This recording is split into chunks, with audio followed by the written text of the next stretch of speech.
ating pong word na binigay ni Lord is matagpuan po sa Matthew 7, verse 7 to 11. Gusto ko basahin sa inyo. Ang sabi po dito, ask and it will be given to you. Seek and you will find. Knock and the door will be opened to you. For everyone who asks receives. The one who seeks finds. And to the one who knocks, the door will be opened. Which of you, if your son asks for bread, will give him a stone? Or if he asks for a fish, will give him a snake? If you, then, though you are evil, know how to give good gifts to your children, how much more will your Father in heaven give good gifts to those who ask Him? Pagpalain po ang salita ng Diyos. Alam niyo po, nakita ko na ang Diyos ay napakabuti. At ang Diyos ay hindi po nagbibigay ng mga bad things sa kanyang mga anak. Amen? Sapagkat siya po ay mabuting Diyos. At ang mabuting Diyos, mabuting bagay lang ang nagmumula sa Kanya. Mabuting bagay lamang ang ibinibigay niya sa kanyang mga anak. Kaya nga po, only good things. Yan po aking title, only good things. Amen. Alam niyo po, sinabi niya na kung tayo po ay hihingi, tayo bibigyan. Di po ba? Kaya nga, lahat naman tayo ay humihingi sa Panginoon. Amen. At tanda po natin na ang Diyos, kapag humihingi tayo, siya po ay tumutugon. At binibigay niya hinihingi natin. Dahil ang ating Diyos ay faithful, mapagmahal na Ama sa kanyang mga anak. At tayo po ay mga anak. Amen? Kung tayo tunay na ng palataya sa Panginoong Yesus, tayo mga anak ng Diyos. Alam niyo po, noong pong maliit pa si Asia, yung anak namin, mga 1 or 2 years old po, dinala namin siya sa ospital dahil po suka siya ng suka. Dahil ang sabi nila ng doktor is yung tumutubo yung ngipin. At masailan daw po. Kaya tuwing tutubuan ng ngipin yun, nagkakaganuhan. Kaya yung time na yun is worse. At parang ma-dehydrate na siya. Kaya sinugod namin sa ospital. At nakita ko po talaga yung isang damdamin ng isang ina, o ng isang magulang sa kanyang anak. Yung pagmamahal natin, binibigay po natin yung the best. Amen?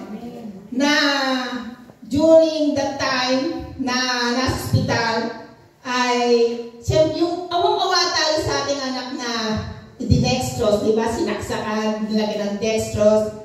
Tapos bata siya, ang likot-likot. Kailangan ko siya na ikarga habang ako ay nakaupo sa bed, nakakarga na talagang we sacrifice for our daughter na hindi matatanggal yung dextrose dahil dudugo. At nagsasacrifice tayo, hindi tayo matutulog para lang alagaan ang ating anak. Ganun natin sila kamahal. Alam niyo po, yung pagmamahal natin ng isang magulang, ng isang nanay, o ng isang tatay sa kanyang anak ay isa lamang halimbawa, isang larawan o refleksyon ng pagmamahal ng Diyos sa atin, na kanyang mga anak. Amen? At sa atin pong mga dinaramdam, sa atin pong mga problema, sa atin pong mga sakit, sa ating mga needs, o mga kahirapan na nararanasan sa ating buhay, ay nadadama po yan ng Panginoon. Alam po yung ating mga pinagdaan ng kahirapan, nararamdaman po yan ng Panginoon. Kapag ka po tayo lumalapit sa Diyos, andyan po siya. At kung di natin talaga kaya, kinakarga niya tayo. Katulad ng isang nanay sa kanyang anak. Amen? At alam niyo po, gusto lagi kasi ng Diyos na tayo po ay masaya, masigla, malusog, sa lahat ng oras. Di po ba ganyan ang nais natin sa ating ating mga anak.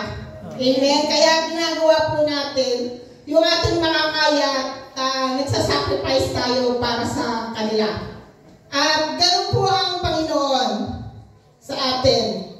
At isang bagay po na talagang gustong-gusto ko sa Diyos na isang very big difference natin sa pag-ibig ng Diyos ay ito.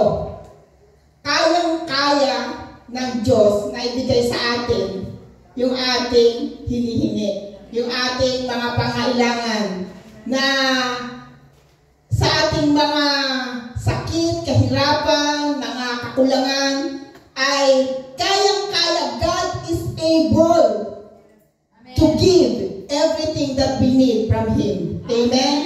Bakit po? Dahil anak niya tayo. Mahal niya po tayo. Amen?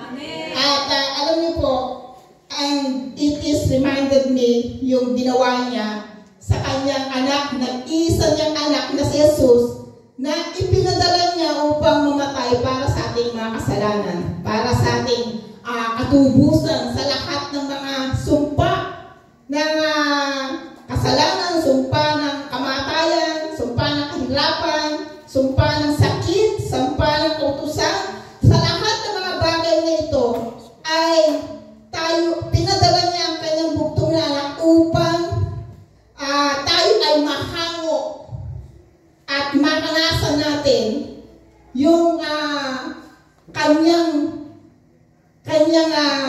kasaganaan na si Jesus ay naghirap upang tayo yumaman, upang tayo sumagana. Si Jesus ay nasugatan upang tayo gumaling. Di po ba ang lahat ng mga bagay na ginawa ng Panginoong Jesus sa krus ay ito po ay tanda ng walang hanggang pag-ibig ng Diyos sa ating buhay.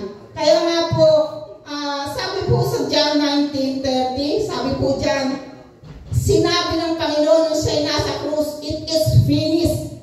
Tinapos na ng Diyos. Tinapos na ni Kristo sa krus ng Kalbaryo. Doon nangyari ang katubusan natin, mga kapatid. Kaya nga po kung tayo nananampalataya sa grace na ginawa ng Diyos, ito po ay grace na ginawa ng Diyos sa ating buhay, ito po ay mangyayari sa atin. Amen?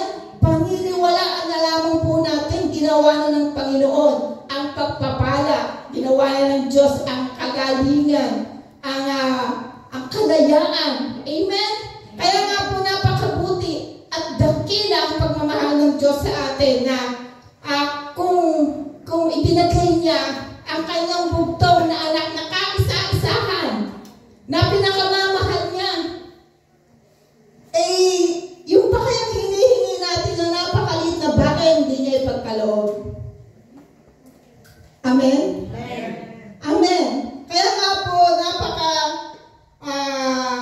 lagi nating tatandaan na ang pundasyon ng ating pananampalataya ay ang ginawa ni Kristo, yung pag-ibig niya. Amen? Kung dapat po maging rooted tayo sa pag-ibig ng Diyos. Kasi kung hindi natin naunawaan kung gaano kamahal ng Diyos ang iyong buhay, hindi po natin ma-appreciate yung mga salita ng Diyos, yung mga ating mga ginagawa. Madali po tayong manghina sa ating pananampalataya. Ngunit, in-encourage ko po kayo ang pag-ibig ng Diyos. Yan po, ang dapat natin na lumalim tayo at maunawaan kung gaano kakamahal ng Diyos. Amen. Sapagkat ito ang ating Diyos na mapagmahal, ating Ama na nagbibigay ng lahat ng mabubuting bagay. Perfect and good things only comes from the Lord. Amen? Kaya nga po, sabi dyan sa Matthew 7:11, kung sabi po dyan,